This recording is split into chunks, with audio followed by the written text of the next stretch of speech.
முதல்ல எல்லா ages outline பார்த்துடலாம். அதுல அவுட்லைன் பார்க்கும் போதே அதுக்கு பின்னாடி இருக்கக்கூடிய histories, right, political issues, social stability of that particular age in England, இது எல்லாமே நம்ம டிஸ்கஸ் பண்ணுவோம், ரைட்.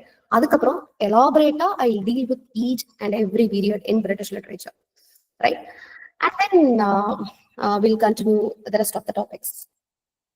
So, நீங்க இங்கிலீஷ் லிட்ரேச்சர்னு எடுத்துட்டீங்கன்னா we can divide that into Old English period, Middle English period, and then Modern English period. இது வந்து ஒரு பேசிக், சரிங்களா? இப்ப நீங்க கொஸ்டின்ஸ் அப்படின்னு பாத்தீங்கன்னா உங்களுக்கு மோஸ்ட்லி இந்த மாடர்ன் இங்கிலீஷ்னு சொல்றோம் பாத்தீங்களா, அந்த ஏரியால இருந்து தான் உங்களுக்கு கொஸ்டின்ஸ் இருக்கும். அஃப்கோர்ஸ் மிடில் இங்கிலீஷ்ல பாத்தீங்கன்னா as we know ஒரு கிரேட் லெஜெண்ட் இருக்கிறாரு, Geoffrey Chaucer and his contemporaries, like they were called as Scottish Chaucerians. They were quite famous. English Chaucerians, இதெல்லாம் கேள்விப்பட்டிருப்பீங்க இல்லையா? இவங்க கிட்ட இருந்து உங்களுக்கு மினிமம் கொஸ்டின்ஸ் இருக்கும். பட் எனிஹவ் எப்பவுமே ஒரு லாங்குவேஜ், ஒரு ஹிஸ்டரி படிக்கிற பட்சத்துல, சரி, லிட்ரேச்சர் நீங்க தெரிஞ்சுக்கணும் அப்படின்னா, இங்கிலீஷ் லிட்ரேச்சர் நீங்க வந்து தெரிஞ்சுக்கணும்னா அதோட பேசிக்ஸ், அதோட ஆரிஜின், அந்த ஐலாண்ட் எப்படி உருவாச்சுங்கிறது வரைக்கும் ஒரு பேசிக்ஸ் தெரிஞ்சுக்கிறதுங்கிறது நல்லது. பட் நான் அவ்வளோ இன்டெப்தா வந்து இப்ப நான் டீச் பண்ண போறது கிடையாது. I'm going to deal with the major works, right? Major author, major philosophers, right? யாரெல்லாம் அந்த ஏஜ்ல வாழ்ந்துருக்கிறாங்க அப்படிங்கிற ஒரு அவுட்லைன் மட்டும் கொடுத்துட்டு I'll just move on. So இப்போ நீங்க ஓல்ட் இங்கிலீஷ் பீரியட்னு பார்த்துக்கிட்டீங்கன்னா this is also referred as Anglo-Saxon period, right? So Saxons, you know, a kind of community. நீங்க கெல்ஸ், சாக்சன்ஸ் இதெல்லாம் வந்து பாத்தீங்க அப்படின்னா இங்கிலாந்துல வந்து மூவ் ஆயிட்டே, ஸ்விஃப்ட் ஆயிட்டே இருப்பாங்க ஒரு பர்டிகுலர் கம்யூனிட்டி, சரிங்களா? பீப்புள், நேட்டிவ்ஸ் அப்படின்னு நம்ம சொல்லணும். ஸோ அதுல வந்து பாத்தீங்கன்னா ஆங்கிலோ சாக்சன் பீரியட் எதனால இம்பார்ட்டன்ட் அப்படின்னு பாத்தீங்கன்னா லிட்ரேச்சரோட ஆரிஜின் நம்ம சொல்லலாம். நீங்க அப்போ வந்து லிட்ரேச்சர்னா எழுத்து வடிவமா இருக்கும் அப்படின்னு எக்ஸ்பெக்ட் பண்ண முடியாது, சரிங்களா? பிகினிங்ல பாத்தீங்கன்னா ஓரல் லிட்ரேச்சர் தான் இருந்தது. That is what famous. அதுக்கப்புறம் தான் ரிட்டன் லிட்ரேச்சர்லாம் வர ஆரம்பிச்சது. So we know that literature is as old as human language. ஒரு மொழி அப்படின்னு உருவாகும் போதே லிட்ரேச்சர், கலை அப்படிங்கிறது, ஆர்ட் அப்படிங்கிறது தொடங்க ஆரம்பிச்சிருச்சு, right? So first form of literature அப்படிங்கிறது எல்லா இடத்துலையுமே நம்ம நான் சொல்ற மாதிரி ஓரல் லிட்ரேச்சர் தான். இப்போ நீங்க எபிக்ஸ் ஆஃப் ஹோமரோட இலியட் எடுத்துக்கோங்க, ஒடிசி எடுத்துக்கோங்க. இட்ஸ் நாட் இந்த வெரி ஃபர்ஸ்ட் ரிட்டர்ன், இந்த ரிட்டர்ன் ஃபார்வர்ட்ஸ் ஹோமரோட எடுத்து நோட் எடுத்து எழுதலை, சரிங்களா? ஸோ அது ஒரு வாய்மொழியா தான் கன்வே ஆக ஆரம்பிச்சது. So over the centuries, right, அப்படியே கொஞ்சம் கொஞ்சமா அந்த ஸ்டோரிஸ் எல்லாம் ஸ்ப்ரெட் ஆகி later on it had its written form. Similarly religious sacred books நீங்க எடுத்துக்கோங்க, the Bhagavad Gita, the Bible, the Quran. So இது எல்லாமே பாத்தீங்க அப்படின்னா இது it's all oral form of literature, right? So அதுக்கப்புறம் தான் அது கைக்கு வடிவம் அப்படிங்கிறது கொடுத்துருக்காங்க. இப்போ ஆங்கிலோ சாக்சன் பீரியட் எடுத்துக்கிட்டீங்கன்னா அதோட சப்ஜெக்ட் மேட்டர்ஸ் என்ன, மேக்ஸிமம் அதோட தீம் என்னவா இருக்கும் அப்படின்னு பாத்தீங்கன்னா 3 kinds தான் அது கான்சென்ட்ரேட் பண்ணுவாங்க, ரைட்? என்னெல்லாம் நீங்க ஆங்கிலோ சாக்சன் லிட்ரேச்சர்ல பார்க்கலாம், ரிலீஜியன் பேஸ்ட் ஒர்க்ஸ் பார்க்கலாம், ரைட்? அது மட்டும் இல்ல, அந்த காலத்துல நல்லாவே தெரியும் வார்ஸ், ஒரு பர்டிகுலர் ரீஜியனை கான்குவர் பண்றது அப்படிங்கிறது அந்த டைம்ல அது ஒரு ஹாபி மாதிரி, சரிங்களா? ஸோ வார் அப்படிங்கிறது டெய்லி நடக்கக்கூடிய ஒரு விஷயமா இருக்கும். ஸோ வாரை பத்தின லிட்ரேச்சர் அப்படிங்கிறது ஒண்ணு இருக்கும். And then trials of daily life, right? ஒரு டிராவல்ஸை பத்தி கூட என்ன பண்ணுவாங்க, ஒரு பாட்டு மாதிரி பாடி, ஒரு பேலட் மாதிரியும் உங்களுக்கு லிட்ரேச்சர் வந்து அப்படிதான் இருந்தது, சரிங்களா? ஸோ 3 subject matters தான் இந்த ஓல்ட் இங்கிலீஷ் பீரியட்ல இருந்தது. They are religion, war, and then trials of daily life, right?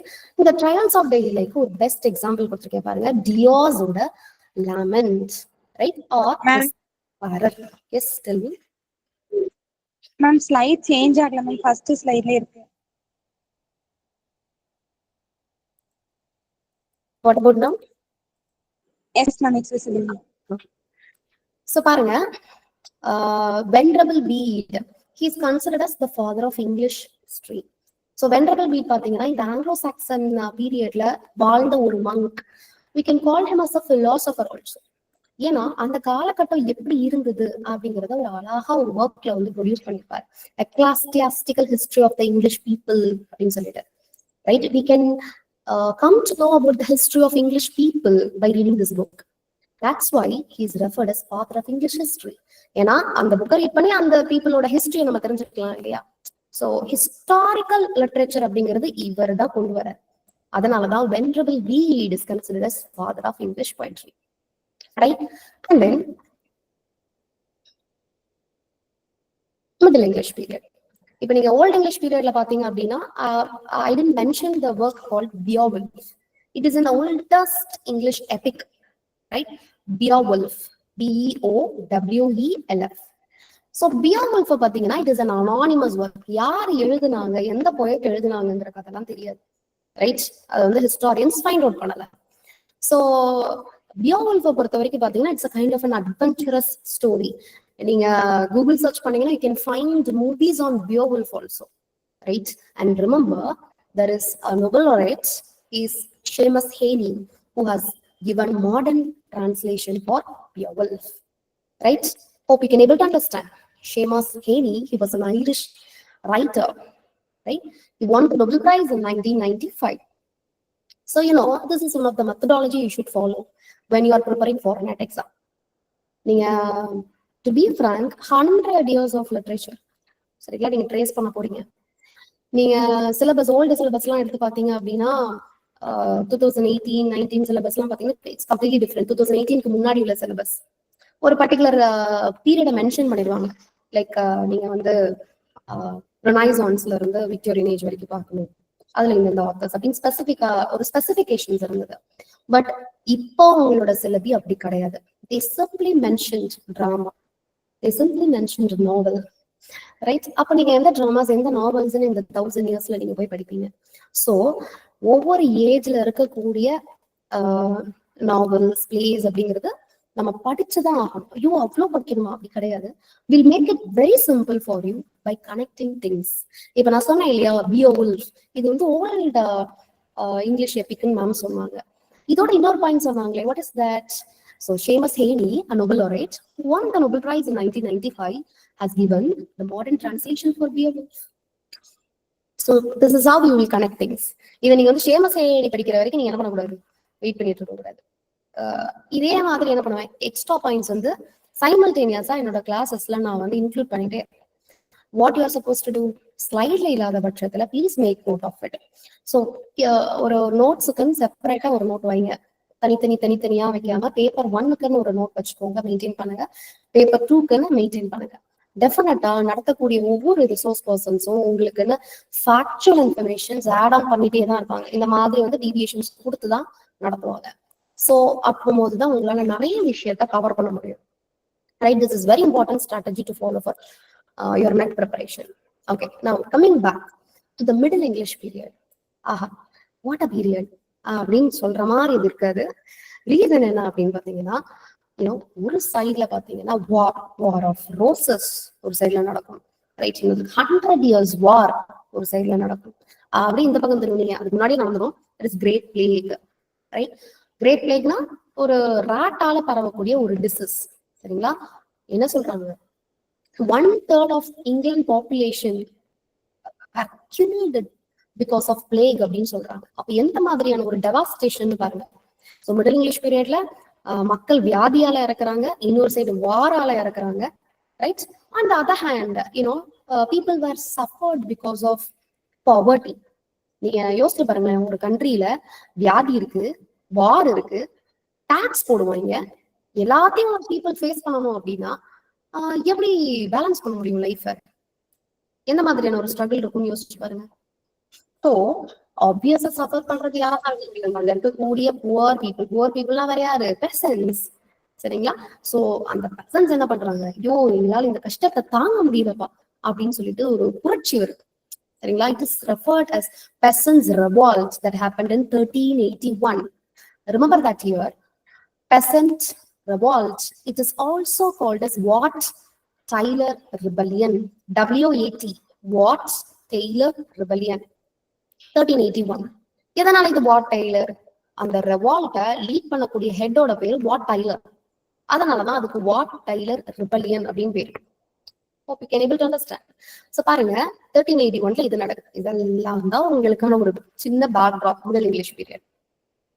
So இந்த சமயத்துல பீப்புள் இப்படி இருக்கும்போது அப்படிங்கிற மாதிரியான ஒரு ஒர்க் வந்து ப்ரொடியூஸ் பண்ணவர் தான் யாரு? Geoffrey Chaucer. அப்ப நீங்க யோசிக்க கூடாது, புவர் பீப்புள்லாம் யாருக்கும் லிட்ரேச்சர் ரீட் பண்றதுக்குலாம் டைம் கிடையாது. சரிங்களா? they don't know to read, that is the thing. So அப்ப நீங்க பாத்தீங்கன்னா literature is only for the rich people.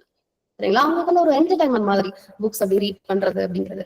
அதுவும் நீங்க பாத்தீங்கன்னா இப்போ குளோபல் லாங்குவேஜ்னு சொல்லக்கூடிய இங்கிலீஷ் இங்கிலாந்துல அந்த காலத்துல வந்து it is considered a vernacular language. It's just a dialect. அப்போ இங்கிலாண்ட டாமினேட் பண்ணிட்டு இருந்தக்கூடிய லாங்குவேஜ் ரெண்டானா, ஒன்னு பிரெஞ்சு, இன்னொன்னு லத்தீன். ரைட்? இந்த French and another one is Latin. அப்ப பாத்துக்கோங்க, அரசர்கள், பெரிய பெரிய டியூடர்ஸ், கிங்ஸ் எல்லாம் இருப்பாங்க. நீங்க மிடில் இங்கிலீஷ் பீரியட்ல எல்லாம் சாசரோட டியூடர் டைனஸ்டி ஆரம்பிச்சாச்சு. சரிங்களா? Henry the 7th is considered as the first Tudor. The last Tudor is Queen Elizabeth. Remember that. Who is the last Tudor of who is the last Tudor அப்படின்னு கேட்டா it is Queen Elizabeth. அந்த Queen Elizabeth ஓட டைம்ல நமக்கு Renaissance period start ஆயிடும். So 5 Tudors இருப்பாங்க. Okay, all such things we'll see later. Okay, now coming back to the main point. Old English period. இப்ப so far நான் Anglo Saxon period பத்தி ஒரு கதை சொன்னேன். ஆங்கிலோ சாக்சன் பீரியட்ல இருந்து எப்படி மிடில் இங்கிலீஷ் பீரியட் டெவலப் ஆச்சு? That is because of a very important battle called Battle of Hastings. BATTLE, Battle of Hastings, HASTINGS. Someone put the spelling in chat box. Others can make note of it. So Battle of Hastings, Norman conquest அப்படின்னு சொல்லுவாங்க. என்ன Norman conquest? இங்கிலாந்துக்கும் நார்மன்ஸ்க்கும் இடையில ஒரு வார். நான் அதை சொன்னேன் இல்லையா, middle English பீரியட்ல வார் அப்படிங்கிறது ரொம்ப பழக்கப்பட்ட ஒரு விஷயம், ஏமாப்ல அப்படிங்கிற மாதிரி. சோ வாரை பொறுத்த வரைக்கும் பாத்தீங்கன்னா ஃபர்ஸ்ட் இங்கிலாந்து பீப்புள் இருக்காங்க, நார்மன்ஸ் வராங்க, துவம்சம் பண்ணிடுறாங்க. சோ அது காரணம் யாரு? William the king. Okay, William the conqueror வராரு, தூக்கிடுறாரு. ரைட்? அத நார்மன் கான்குவெஸ்ட் அப்படின்னு ரெஃபர் பண்ணுவோம். இந்த year 1066.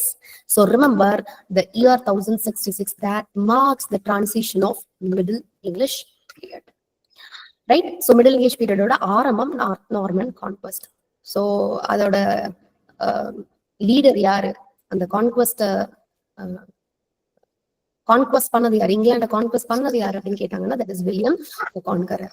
Okay, after that you should memorize this year 100-year war. பார்க்க உங்களுக்கு 100 years war அப்படின்னு இயர் கொடுத்துருக்காங்க, அதோட நேம் அப்படி. But more then 100 years war நடந்திருக்கும். 1337ல இருந்து 1453 வரைக்கும் பிரான்ஸுக்கும் இங்கிலாந்துக்கும் இடையில நடந்த ஒரு வார்.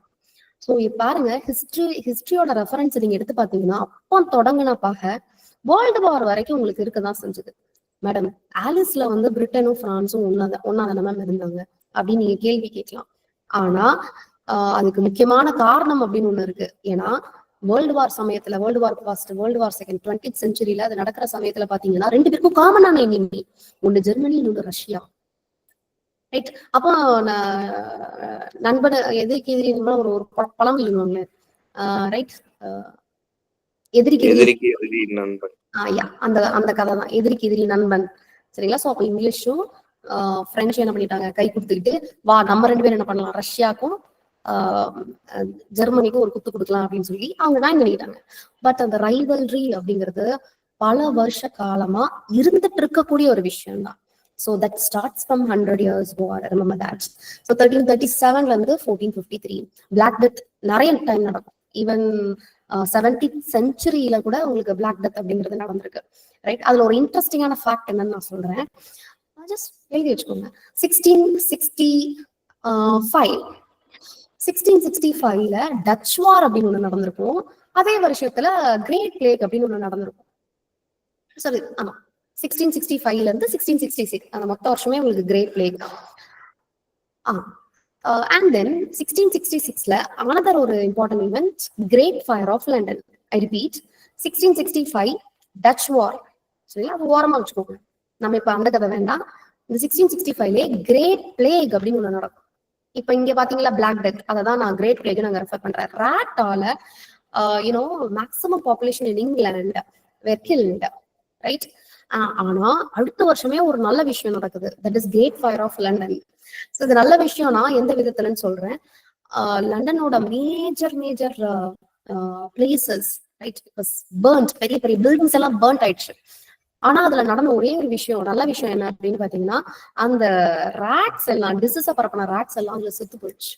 சோ பிளேக் ஸ்ப்ரெட் ஆயிட்டு இருந்த சமயத்துல அது வந்து அண்டர் கண்ட்ரோல் ஆயிடுச்சு. ஒரு விஷயம் நல்லதான் நடந்ததுன்னு சொல்றாங்க. சோ இதோட ரெஃபரன்ஸ் நீங்க எதுல பார்க்கலாம் அப்படின்னா, சாம்பல் பீப்ஸோட diary. they were the diarist of 17th century. This is also net question. சரிங்களா? Samuel Pepys, P-E-P-Y-S. Okay, Samuel Pepys, he wrote diary that marks from 1660 to 1669. சரிங்களா? 9 வருஷம் என்னெல்லாம் இங்கிலாந்துல நடந்தது அப்படின்னு அவர் என்ன பண்ணுவாரு, அந்த டைரியில ரெஜிஸ்டர் பண்ணி வச்சிருப்பாரு. So we come to know about Great Plague of London and then Great Fire of London and the descriptions எல்லாமே வந்து அந்த டைரியில அழகா சொல்லியிருப்பாரு. யாரு? Samuel peeps. And remember John Evelyn, he is another diarist of the age. John Evelyn. Okay, now coming back, அப்படியே கொஞ்சம் middle English period வந்துடலாம். கொஞ்சம் கொஸ்டின்ஸ் பார்த்துடலாமா? Shall I ask questions? Yes, ma'am. Yes, ma'am. Great. So tell me, the father of English history. Who is father of English history? Venerable Bede. இன்னொரு விஷயம் என்ன அப்படின்னா, உங்களுக்கு ஃபர்ஸ்டே படிக்கும் போது சில லெக்சர்ஸ் வந்து நீங்க அப்பதான் கேள்விப்படுவீங்க. Right, that's okay. Your past கூட சொல்லுங்க. படிக்கிறதுல வந்து எக்ஸாம் பெர்ஸ்பெக்டிவ் வந்து 4 தடவையாவது நீங்க என்ன பண்ணணும், படிச்சு சொல்லி பாருங்க. நீங்க மைக் ஆன் பண்ணி சொல்லணும் கூட கிடையாது, மைக் ஆஃப் பண்ணிட்டு கூட சொல்லலாம். பிளான் பண்ணி சொல்றவங்க சொல்லுங்க. Okay, that is fine. But திருப்பி ரிப்பீட் பண்ணணும். அந்த ரிப்பீட் பண்ற சவுண்ட உங்களோட காது கேட்கணும், மூளையில வியறணும். That is what very important ப்ரிப்பரேஷன்ல. And one more thing, let me tell you குட்டி ஸ்டோரி. Right, pay attention. இது வந்து பாத்தீங்கன்னா என்னோட பிஏல என்னோட ப்ரொஃபசர் சொன்ன ஒரு ஸ்டோரி இது. ரைட், அது வந்து என்னோட கெரியர்ல ஒரு பெரிய ஒரு இன்ஃப்ளூயன்ஸ் நான் சொல்வேன். பிகாஸ் அவங்க சொல்லும் போதே சொன்னாங்க, என்னோட கெரியர்ல நான் ஃபாலோ பண்ணாத ஒரு விஷயம் ஃபாலோ பண்ணிருந்தேன் அப்படின்னா நான் இன்னும் சக்சஸ்ஃபுல்லா ஆயிருப்பேன் அப்படின்னு சொல்லிட்டே அந்த ப்ரொஃபசர் அந்த கதையை சொன்னாங்க. பெரிய கதைலாம் கிடையாது, ஒரு சின்ன ஒரு மாரல் ஸ்டோரி தான். என்ன அப்படின்னு பாத்தீங்கன்னா, ஒரு பெரிய மவுண்டன் இருந்துதான். சரிங்களா? அந்த மவுண்டன் பக்கத்துல ஒரு சின்ன டார்டீஸ், அது வந்து அந்த மவுண்டனோட அதை கிளைம் பண்ணி அதோட பீக் இருக்கு பார்த்தீங்களா, ஆசைப்பட்டுச்சான். அப்படின்னாதான் அங்க சுத்தி இருக்கக்கூடிய இயற்கையெல்லாம் பார்க்க முடியும், ஊரெல்லாம் பார்க்க முடியும், அந்த அழகெல்லாம் ரசிக்கணும், ரொம்ப ஆசையா இருக்கு அப்படின்னு இந்த டார்டீஸ்க்கு இருந்துச்சான். அப்போ அந்த மவுண்டன் பத்தி ஏழனமா சிரிச்சுதான். சரி, நீ எங்க ஏற போற, நீ நடக்கிறதுக்கே 4 நாள் ஆகுது, நீ எங்க இவ்வளோ பெரிய பீக், என்ன வந்து நீ எப்படி அட்டைன் பண்ண முடியும் அப்படின்னு சொல்லி இது ஏழனமா சிரிச்சுதான். ஆனா அந்த டார்டீஸ் அதெல்லாம் வந்து காது கொடுத்து கேட்கலாம். அப்படின்னு மெதுவா அந்த மவுண்டனை கிளைம் பண்ண ஆரம்பிச்சுதான். உடனே அந்த பக்கத்துல குரங்கு சிரிச்சுதான். ரைட், அப்புறம் இந்த பக்கத்துல வந்து சின்ன சின்ன பறவைங்க எல்லாம் பார்த்துட்டு, குட்டி பறவைங்க கூட என்ன பண்ணுச்சு, இப்ப இந்த வயசான காலத்துல இதுக்கெல்லாம் தேவையா அப்படிங்கிற மாதிரி சிரிச்சுதான். ஏழனமா இருந்ததுதான்.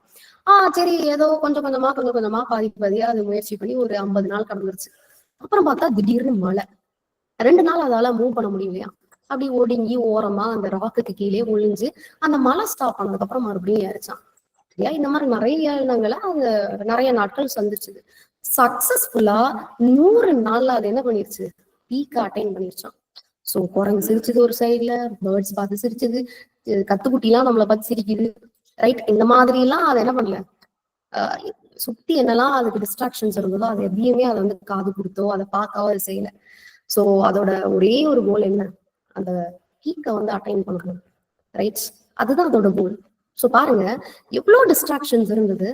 சரியா? எத்தனையோ பேர் மிதிச்சாங்க, பட் அதெல்லாம் அது கன்சிடரே பண்ணல. ஒரு ஃபோக்கஸ் மட்டும்தான் அதோட கோலா, ஒரு கோல் இருந்தது, அதை ஃபோக்கஸ் பண்ணுச்சு. ஆனா அதால அந்த 100th டே அதை அட்டைன் பண்ண முடிஞ்சது. சோ என்ன மாறல் நினைக்கிறீங்க அந்த ஸ்டோரிக்கு? இது இப்படியே சொன்னாரு எங்க ப்ரொஃபசர்ஸ். நிறைய பேர் நிறைய விஷயங்கள் சொன்னாங்க. Consistency and persistence. Very good. That is a thing. Right? நீங்க வந்து நான் நெட் படிக்கணும்னு முடிவு பண்ணிட்டேன், நான் ப்ரொஃபசர் ஆகணும்னு முடிவு பண்ணிட்டேன் அப்படின்னா, this world is filled with the distraction.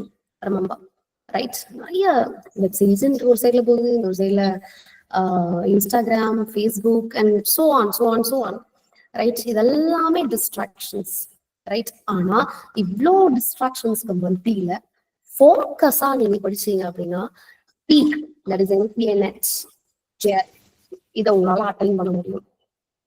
இந்த கதையை சொல்லி நெட் ப்ரிப்பரேஷன் ஸ்டார்ட் பண்ணுங்க அப்படின்னு எங்களுக்கு எங்களோட ஃபர்ஸ்ட் இயர்ல BA ஃபர்ஸ்ட் இயர்லயே அந்த மேடம் எங்களுக்கு சொன்னாங்க. ரைட், அப்ப கேட்கல, அது வேற விஷயம். ரைட், நம்ம எப்பவுமே உடனே கேட்க மாட்டோம், பிகாஸ் அந்த ஏஜ் அப்படி.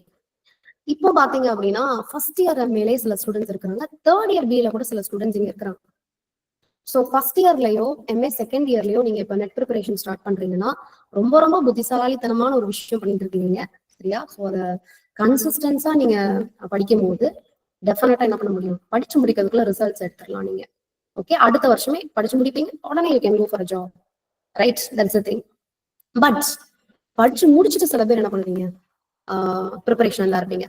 யூ ஹாவ் மற்றவங்களுக்கு காலேஜ் போகணும், அந்த வேலை இந்த வேலை அப்படின்னு இருக்கும். பட் உங்களுக்கு வந்து ஃபோக்கஸ்டா ப்ரிப்பரேஷன் பண்ணக்கூடிய டைம் அப்படிங்கிறது இருக்கு. ஸோ இந்த டைமை எப்படி யூட்டிலைஸ் பண்ணி அந்த கோல் அட்டைன் பண்ணணும் அப்படின்னு டிசைட் பண்ணுங்க. Right, and on the other hand சில பேருக்கு ஃபேமிலி சிச்சுவேஷன்ஸ் இருக்கும், ஒர்க் போகணுங்கிற அவசியம் இருக்கும்.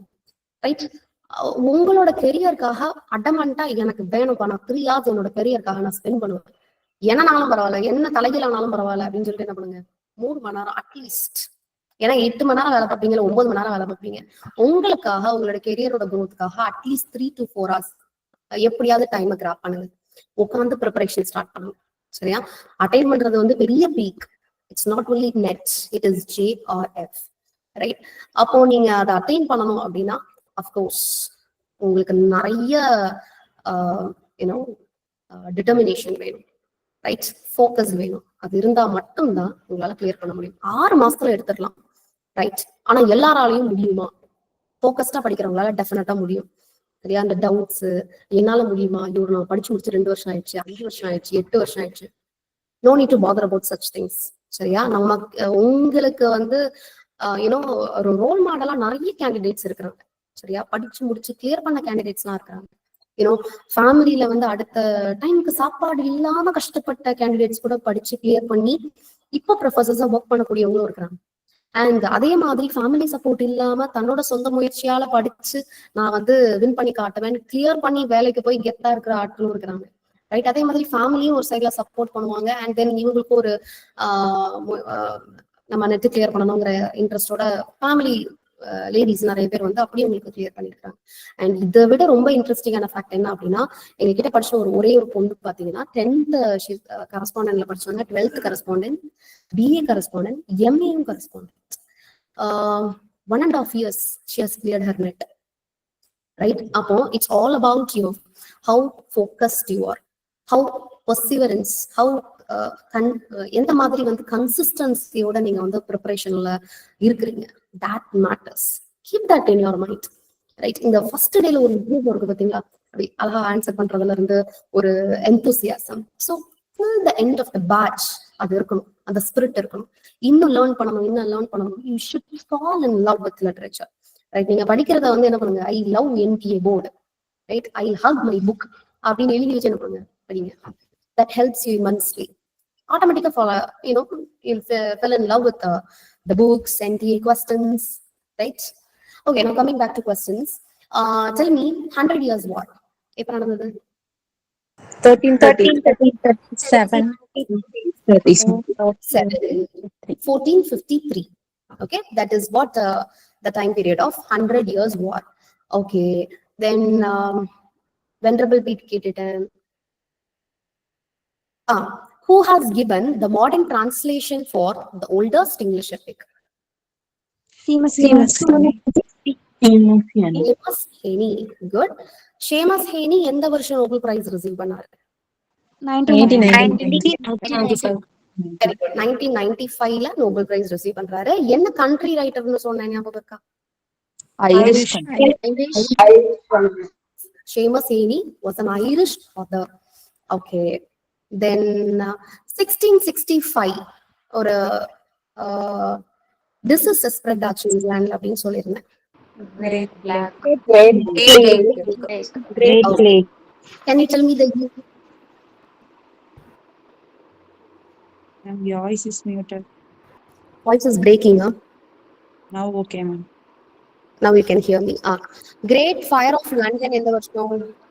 1666. Okay. Okay. நார்மன் கான்குவஸ்ட் கேட்க விட்டுட்டேன். So Norman conquest 1066. அப்பதான் உங்களுக்கு மிடில் இங்கிலீஷ் ஆரம்பிக்குது. ஸ்லைடு தெரியுதாப்பா? Black death English is official language of England. Okay. பாருங்க, மிடில் இங்கிலீஷ் பீரியட்ல தான் in the mid of middle English period, English was declared as official language of England. அதுக்கு முன்னாடி வரைக்கும் கோர்ட் இங்கிலாண்டோட கோர்ட்டை டாமினேட் பண்ணிட்டு இருந்த ரெண்டு லாங்குவேஜ், ஒன்று பிரெஞ்சு, இன்னொன்று லத்தீன். ரைட்? இதுக்கு நிறைய ரீசன்ஸ் உண்டு. நீங்க ஜெஃப்ரே சாசர்லாம் பாத்தீங்க அப்படின்னா he had influence of Latin and then French in the beginning of his career. சரியா? பாருங்க, லாட்டின் புக்ஸ் எடுத்து ரீட் பண்ணுவாரு, அப்புறம் கிரீக் புக்ஸ் எடுத்து ரீட் பண்ணுவாரு, பிரெஞ்சு புக்ஸ் எடுத்து ரீட் பண்ணுவாரு. எல்லாத்தையும் பார்த்து முடிச்சுட்டு அதை இன்ஃப்ளூயன்ஸ் பண்ணி அதை அப்படியே இமிடேட் பண்ணி ஒர்க் எழுதுவார். அதுக்கப்புறம் ஃப்ரெஷ் பீஸா அவர் வந்து ப்ரொடியூஸ் பண்ணதுதான் த கேன்டர்பரி டேல்ஸ். ஓகே, த கேன்டர்பரி டேல்ஸ் அவரோட மாஸ்டர் பீஸ் அப்படின்னு நம்ம சொல்லக்கூடிய ஒரு ஒர்க். மிடில் இங்கிலீஷ் பீரியடோட கேரக்டர்ஸ் எப்படி, என்ன மாதிரியான மக்கள் இருந்திருப்பாங்க அப்படிங்கறத நம்ம கண்ணு முன்னாடி அழகா ப்ரொஜெக்ட் பண்ணிருப்பாரு. ரைட்? ஸோ 30 பில்கிரிம்ஸ், சரிங்களா? அவங்களோட டெஸ்டினேஷன் என்ன? கேன்டர்பரி டேல்ஸோட கதை சொல்றேன். என்னன்னா 30 Pilgrims. Thomas Beckett was a mortar. நிறைய பேருக்கு தெரிஞ்சிருக்கும், ரிலீஜியனுக்காக இறந்து போன ஒரு மார்டர் தான் தாமஸ் பெக்கெட். அவரோட மார்டர்டமை ரீச் பண்ணணும், இதுதான் கோல். பில்கிரிமேஜ்க்கு கிளம்புறாங்க. எந்த மந்த் கிளம்புறாங்க? April. April is the sweetest month. This is the opening line. Okay, because நம்ம ஊர் மாதிரி கிடையாது. இங்கிலாந்துல ஏப்ரல் பாத்தீங்க அப்படின்னா அழகான ஒரு ஸ்ப்ரிங், இலையுதிர் காலம், அழகா நடந்து போகலாம், வாக்கிங்க்கு அழகான கரெக்டான பர்ஃபெக்ட் டைம். நம்மள மாதிரி கார் பஸ்ல எல்லாம் போக முடியாது இல்லையா? அந்த காலத்துல குதிரை தான், இல்லைன்னா வாக்கிங்ல போவாங்க. ஸோ அந்த பில்கிரிமேஜ் வந்து பாத்தீங்க அப்படின்னா கிட்டத்தட்ட 50 to 60 மைல்ஸ் இருக்கும். அவ்வளவு தூரம் நடக்கணும். அப்போ பாத்தீங்க அப்படின்னா நம்ம ஒரு கதை சொல்லிட்டே நடக்கலாமே அப்படின்னு பில்கிரிம்ஸ் டிசைட் பண்றாங்க. அப்போ 30 பில்கிரிம்ஸ் என்ன பண்ணணும்? கதை சொல்லணும். போகும்போது 2 கதை, சரிங்களா? டெஸ்டினேஷன் தாமஸ் டி பெக்கெட்டோட டெஸ்டினேஷனுக்கு போகும்போது 2 கதை, அப்புறம் அந்த டெஸ்டினேஷன்ல இருந்து அவங்க கிளம்புனாங்க இல்லையா, லண்டன்ல இருந்து தானே கிளம்புறாங்க. ஸோ மறுபடியும் அந்த லண்டனுக்கு வர்றதுக்கு 2 கதை. ஒவ்வொருத்தவங்களும் 2 கதை சொல்லணும்பா அப்படின்னு. சரி, அப்போ டோட்டலா பாருங்க 4 கதை, ஒருத்தங்க 4 கதை சொல்லணும். ஸோ டோட்டலா 120 டேல்ஸ் பிளான் பண்ணியிருப்பாரு. அவரால் முடிக்க முடியல, சரிங்களா? So it's an incomplete work, but it is considered as his masterpiece. So அப்போ பார்த்தீங்கன்னா அவரோட பிகினிங் கேரியர்ல ஃப்ரெஞ்ச் அண்ட் லாட்டின் தான் எழுதிட்டு இருந்திருப்பாரு. அந்த லாங்குவேஜ் இன்ஃப்ளூயன்ஸ் பண்ணி தான் எழுதிட்டு இருந்திருப்பாரு. அப்புறம் English become very famous because of Geoffrey Chaucer's writing. Right? அவரோட பொய்ட்ரியை பார்த்து விரும்பின ஆட்களே பார்த்தீங்கன்னா அடுத்து இங்கிலீஷ் ஒர்க்ஸ்லாம் ப்ரொடியூஸ் பண்ண ஆரம்பிச்சாங்க. People love to read those works. So English become quite popular during his time. So later பாத்தீங்கன்னா English is declared as an official language of England and literature நிறைய பேர் ரீட் பண்றதுக்கு ஒரு காரணமா எது அமையுது அப்படின்னு பாத்தீங்கன்னா பிரிண்டிங் ப்ரெஸ், சரிங்களா? அப்பெல்லாம் பாத்தீங்கன்னா ஏதோ ஒரு சின்ன மேனுஸ்கிரிப்ட்ஸ் இருக்கும், அதை வச்சு இப்படி ஸ்ப்ரெட் பண்ணி தான் படிச்சுப்பாங்க, இல்லைன்னா ஓரலா கேட்பாங்க, அந்த மாதிரி தான் இருக்கும். ஆனா ஒரு பணக்காரங்க தான் படிப்பாங்க. அந்த மாதிரி தான் உங்களுக்கு வந்து ப்ரொடக்ஷன்ஸ் இருந்தது. பிரிண்டிங் ப்ரெஸ் அப்படின்னு ஒன்று எஸ்டாப்ளிஷ் பண்ணதுக்கு அப்புறம் பாத்தீங்கன்னா புக்ஸ் வந்து அப்படி செலிக்க பிரிண்ட் ஆக ஆரம்பிச்சிருது. ரைட்? அதுக்கு முக்கியமான காரணம் வில்லியம் கேக்ஸ்டன். ஏன்னா இங்கிலாந்துல பிரிண்டிங் ப்ரெஸ்ஸை 1476 இன்ட்ரடியூஸ் பண்றாரு. ஸோ இது மூலமா நிறைய புக்ஸ் ப்ரொடியூஸ் ஆக ஆரம்பிக்குது. இதனாலதான் ரீடிங் அப்படிங்கிறது மக்கள் மத்தியில அதிகமாக ஆரம்பிக்குது. ஸோ லிட்ரேச்சர் ஃப்ளரிஷ் ஆகிறதுக்கு இன்னொரு முக்கியமான காரணம் printing press. Remember that 1476 year. And who established the printing press? It is William Caxton. Then come about religion. England நீங்க எடுத்துக்கிட்டீங்கன்னா religion, politics, societal issues, all these factors are intertwined. நீங்க ரிலீஜனையும் பாலிடிக்ஸையும் பிரிச்சு வைக்கவே முடியாது. இங்கிலாந்து அந்த காலம் கிடையாது, தமிழ்நாட்டுல இந்த காலம் கூட என்னதுதான், religion is mingle with politics.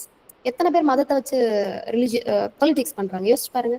அப்போ அந்த காலத்துக்கு சொல்லவே வேண்டாம். Right? So politics, religion, societal issues, all this are interconnected. Right? So Christianity, that is the dominant religion in England as we know. அப்போ நீங்க பாத்தீங்கன்னா கேத்தலிசிசம், அதுதான் ஒரு டாமினன்டான ரிலிஜன். ரைட்? அதுக்கப்புறம் பாத்தீங்கன்னா பொலிட்டிக்ஸை பொறுத்த வரைக்கும் சர்ச்சுக்கு ஃபுல் பவர் இருந்தது அந்த டைம்ல. சரிங்களா? சர்ச்சுக்கு வந்து டிசைட் பண்ணக்கூடிய பவர் இருந்தது. சர்ச்சும் மொனாக்ஸும் ரொம்ப கனெக்டடா இருப்பாங்க, ரைட்? ஏன்னா மொனாக்ஸ் அவங்களுக்கு ரிலீஜியன் மேல ஒரு பெரிய பக்தி இருக்கும். ஸோ அந்த சர்ச் டெசிஷன்ஸ் எடுக்கிறதுக்கு அலோவ் பண்ணுவாங்க. ஸோ அந்த மாதிரி வந்து சர்ச் வந்து ப்ரொடாமினண்டா இருந்தது மிடில் இங்கிலீஷ் பீரியட்ல. And then education is given only for upper class people. So these are all the things you should know about middle English period. And then ரிலீஜியன்ல ஒரு பெரிய ஸ்ட்ரைக் எப்போ நடக்குது, அதாவது ஒரு பெரிய அடி எப்போ நடக்குது அப்படின்னு பார்த்தீங்கன்னா, கரப்ஷன் சர்ச்சுக்குள்ள வர ஆரம்பிக்குது. ஏமாத்த ஆரம்பிக்கிறாங்க மக்களை சர்ச்சை சார்ந்த சில பீப்புள்ஸ் என்ன பண்ண ஆரம்பிக்கிறாங்க, ஏமாத்த ஆரம்பிக்கிறாங்க.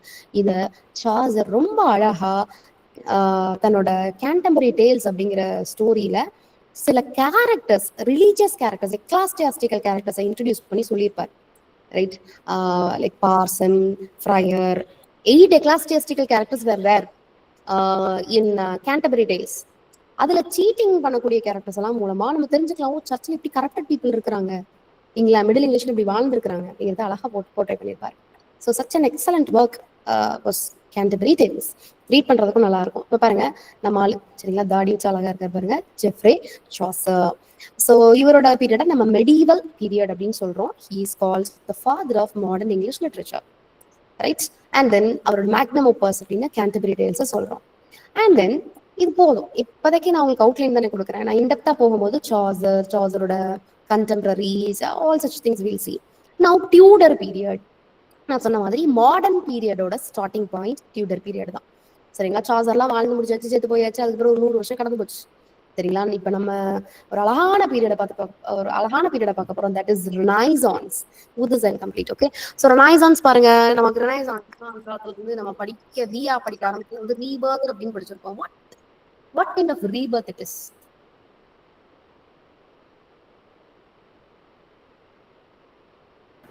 When started the question. Art, literature, right? Paintings. So அதாவது intellectual rebirth அப்படின்னு சொல்லலாம். Renaissance is nothing but an intellectual rebirth that happened during 16th century. அதனாலதான் அதை Renaissance, Age of Renaissance அப்படின்னு மார்க் பண்றோம். இப்ப நீங்க பாத்தீங்கன்னா ஜெஃப்ரே சாசருக்கு அப்புறம் பாருங்க 1400ல ஆள் இறந்து போயிடுவாரு. 1340ல இருந்து 1400 வரைக்கும் ஜெஃப்ரே சாசரோட டைம் பீரியட். அப்புறம் பாருங்க எவ்வளவு பெரிய கேப். 1553 தான் எலிசபெத்தன் பீரியட் ஆரம்பிக்குது. இததான் நம்ம ஏஜ் ஆஃப் ரெனைசான்ஸ் அப்படின்னு சொல்றோம். 100 வருஷத்துக்கு மேல, கிட்டத்தட்ட 150 இயர்ஸ். அப்போ சாசருக்கு அப்புறம் பெரிய ஒர்க்ஸ் ப்ரொடியூஸ் ஆகலையா அப்படின்னு நீங்க கேட்டீங்கன்னா அப்படி கிடையாது. போம்ஸ் எல்லாம் இருக்கதான் செஞ்சது, சரிங்களா? ஒரு சில ரைட்டர்ஸ் எல்லாம் இருக்கதான் செஞ்சாங்க, சானட் ஃபார்ம்ஸ் இருக்கதான் செஞ்சது, பிளாங்க் வேர்ஸ் எல்லாம் பிளேஸ்ல இன்ட்ரடியூஸ் பண்ண, everything was there. But intellectual rebirth அப்படிங்கிறது through Shakespeare, through Christopher Marlowe and also university wits, இவங்களோட கான்ட்ரிபியூஷன் மூலமா லிட்ரேச்சர் அப்படிங்கிறது வேற ஒரு இன்டெலெக்சுவல் growth அட்டைன் பண்ணுது. That's why that age is referred as intellectual rebirth, that is Renaissance. Hope you can able to get that point. So Elizabethan period பாருங்க, 1553ல இருந்து 1603. இந்த அம்மா எப்போ ரூல் பண்ணுது? 1553ல இருந்து 1603 வரைக்கும் குவீன் எலிசபெத் ரூல் பண்றாங்க. அதனாலதான் அந்த ஏஜ் எலிசபெத்தன் பீரியட்னு சொல்றாங்க, தெரிஞ்சுக்கத. Then it is also called as golden age. And பாருங்க யாரெல்லாம் இருக்கிறாங்க, the great Shakespeare, University books, Francis Bacon, the father of English essays, remember. Then who is father of essays? Bacon.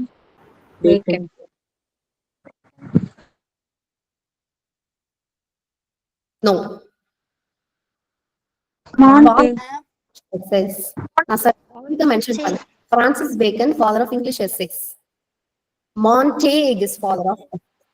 Montague கிட்ட இருந்தும் உங்களுக்கு question இருக்கும். Of Cannibal is his famous essay. I repeat, Montague, right? Montague, he is called father of essays. And அவரோட work வந்து Of Cannibal, இது வந்து அவரோட essay. சரிங்களா? நெக்ஸ்ட் பாருங்க, இந்த ஏஜ் மட்டும் ரெனைசான்ஸ் மட்டும் பார்த்துட்டு போயிடலாம். யூனிவர்சிட்டி விட்ஸ், இதோட ஆட்களை தரவு பண்ண வேண்டியதுங்கிறது ரொம்ப ரொம்ப இம்பார்ட்டன்ட். ஓகே, பாருங்க யூனிவர்சிட்டி விட்ஸ்ல யார் இருக்கா? லில்லி, பூ. எப்படியாவது ஞாபகம் வச்சுக்கணும். நேம் வந்து நீங்க வந்து படிக்கிறது வந்து இப்படி குத்திலாம் படிக்க வேண்டாம். மேக் படிக்கிறதே வந்து ஏதாவது ஒரு ஃபன் எலிமெண்ட் ஆட் பண்ணுங்க. நீங்களே ஒரு ஸ்டோரி கிரியேட் பண்ணி, யூனிவர்சிட்டி விட்ஸ் அப்படின்னு கேட்டா டக்கு நம்ம ஒரு ஐடியா நம்மளால சொல்ல முடியாது. அது ஒரு நிமானிக்ஸ் வச்சு அதை எப்படி நம்ம பை ஹார்ட் பண்ணலாம் அப்படின்னு கெஸ் பண்ணுங்க. ஸோ யூனிவர்சிட்டி வச்சு பாருங்க, ஜான் வில்லி, ரைட், இவர் தான் இருக்கிறதுலே ஓல்டஸ்ட் இந்த குரூப்லயே ரொம்ப வயசான ஆளு. Then George Peele, then Thomas Nash, Robert Greene, Thomas Lodge, Thomas Kyd, Christopher Marlowe, இவங்க எல்லாருமே நம்ம யூனிவர்சிட்டி விட்ஸ் சொல்லுவோம். எதனால இவங்களை யூனிவர்சிட்டி விட்ஸ் அப்படின்னு கேட்டீங்கன்னா, நம்ம இந்த குரூப் எல்லாமே பெரிய பெரிய யூனிவர்சிட்டி லைக் ஆக்ஸ்போர்ட், கேம்பிரிட்ஜ், இந்த மாதிரி பெரிய பெரிய யூனிவர்சிட்டி எல்லாம் படிச்சு நாலேஜை வளர்த்து டிராமாஸ் எழுதின ஆட்கள், சரிங்களா? அப்போ அவங்களோட சாய்ஸ் ஆஃப் டிக்ஷன்ஸ், அவங்களோட டிராமாட்டிக் ஸ்டைல், அதெல்லாம் யோசிச்சு பாருங்க எந்த அளவுக்கு எலிகண்டா இருக்கும் இல்லைங்களா? சோ அதனாலதான் இந்த குரூப்பை யூனிவர்சிட்டி விட்ஸ் அப்படின்னு பிரிக்கிறாங்க. இத சொன்னது யாரு அப்படின்னா, இவங்க எல்லாத்துக்கும் யூனிவர்சிட்டி விட்ஸ் அப்படின்னு நேம் கொடுத்தது யாருன்னா George Saintsbury. Okay, George Saintsbury. இந்த லேட்டர் 18th century இவங்க எல்லாரும் ஒரு குரூப்னு இவங்களா முடிவு பண்ணிக்கல. லேட்டர்ல ஒரு ஹிஸ்டாரியன் இவங்க எல்லாரையும் யூனிவர்சிட்டி விட்ஸ் அப்படின்னு சொல்றாரு. அந்த ஹிஸ்டாரியன் தான் George Saintsbury. Okay, and university விட்ஸ்ல பாருங்க எப்படி நம்ம ஃபன்னா படிக்கலாம். லிலி பூ, அது பிச்சிருச்சு, டீல். ஓகே, அப்புறம் என்னாச்சு, பீல் பண்ணதுனால அது கிரீன் ஆயிட்டு. Okay, Robert green. அதுக்கப்புறம் ராபர்ட் கிரீன் அது கிரீன் ஆயிடுச்சா உடனே அது ஒரு குழந்தை கிட், அந்த குழந்தை வந்து அதை போய் மார்லவ் கிட்ட கொடுத்துச்சு. Some kind of story. Okay, you just create like that. அதுல மேம் நீங்க தாமஸ் நாஷ் விட்டுட்டீங்கன்னு சொல்லாதீங்க, எனக்கு கனெக்ட் பண்ண தெரியல. லேட்டரா நீங்க ஏதாவது ஒரு ஸ்டோரி இந்த மாதிரி ஏதாவது கிரியேட் பண்ணி என்ன படிச்சு வச்சுக்கோங்க. So make fun of fun in your learning. Okay, that will help. Metaphysical poets, நீங்க பொய்ட்ரின்னு எடுத்துட்டீங்கன்னா டிராமா பார்த்தாச்சு, பெரிய பெரிய ஆட்கள் பார்த்தாச்சு. பொய்ட்ரி அப்படின்னு பாத்தீங்கன்னா மெட்டபிசிக்கல் போயட்ஸ். நீங்க படிச்சால் பெரிய பெரிய ஆள் யாரு, ஜான் டன் படிச்சிருப்பீங்க இல்லையா? John ton, Abraham கவுலே, Cleveland, then Herbert van, Andrew Marvell, Richard Crashaw, they were the metaphysical poets, right? And then on the other hand, Cavalier poets, Charles ஓட supporter, அது நம்ம பார்க்கலாம். இது வந்து ஜெகோபியன் ஏஜ்ல அப்படி தோற்றும், ரைட்? ரெண்டு ஃபார்ம் ஆஃப் போயட்ரிங்கிறது ரொம்ப தெரிஞ்சுக்க வேண்டிய ஒரு குரூப் இவங்க, லிட்ரரி மூவ்மெண்ட்ஸ். ஒன்னு metaphysical poetry and another one is cavalier poetry. இதுல இருந்து நீங்க கொஸ்டின்ஸ் தாராளமா எதிர்பார்க்கலாம். உங்களுக்கு கொஞ்சம் ரைட்டர்ஸ் தான், அவங்களோட ஒர்க்ஸ் கொஞ்சம் இருக்கும். நீங்க இதை படிச்சாலே உங்களுக்கு அதுல இருந்து கொஸ்டின்ஸ் இருக்கும். அப்படிங்கிற பட்சத்துல நீங்க இந்த ஏரியாவை ஃபோக்கஸ் பண்ணலாம். Okay, and okay, with this question we'll see Island. Who wrote the anthology Metaphysical Poets 1957? Year பார்த்து வச்சுக்கோங்க. It is an anthology. It is not what இப்ப நான் சொன்ன மாதிரி மெட்டபிசிக்கல் படிச்சுக்கோ இதுக்கும் சம்மந்தம் கிடையாது. It's an anthology written by writer. Who was he? நான் கீழே மென்ஷன் பண்ணிருக்கேன் அழகா. It is Helen Gardner. Okay, it is Helen Gardner. Remember, Metaphysical Poets 1957ல பப்ளிஷ் ஆச்சு பாத்தீங்களா? இதே வருஷத்துல there is another book called An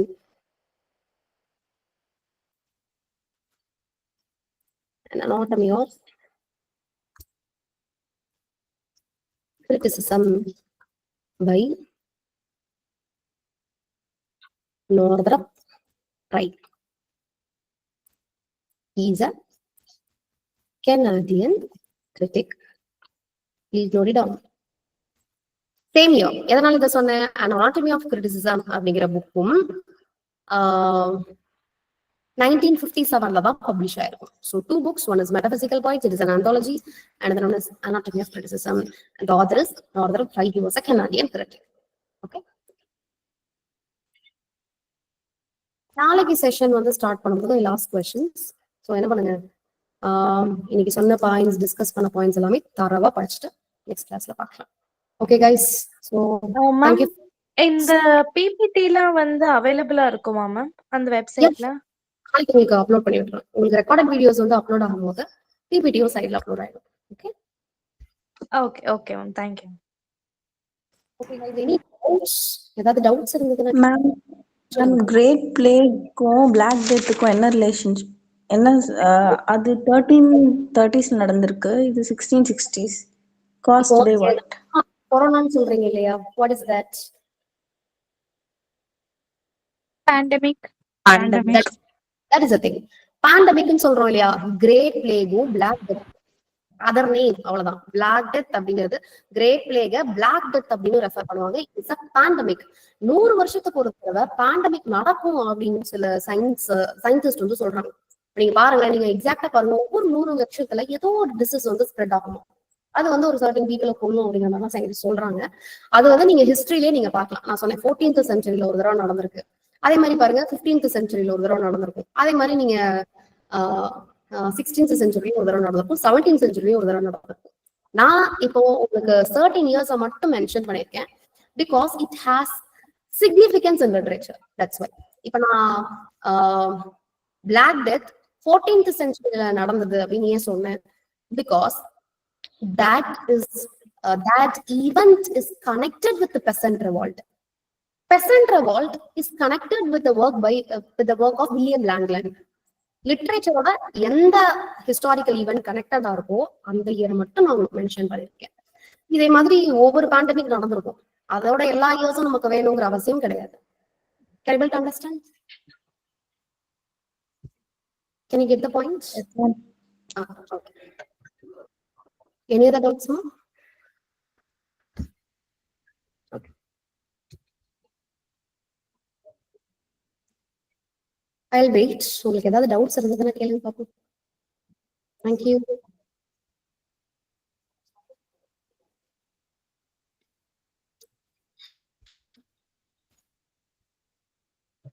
Thank you, ma'am.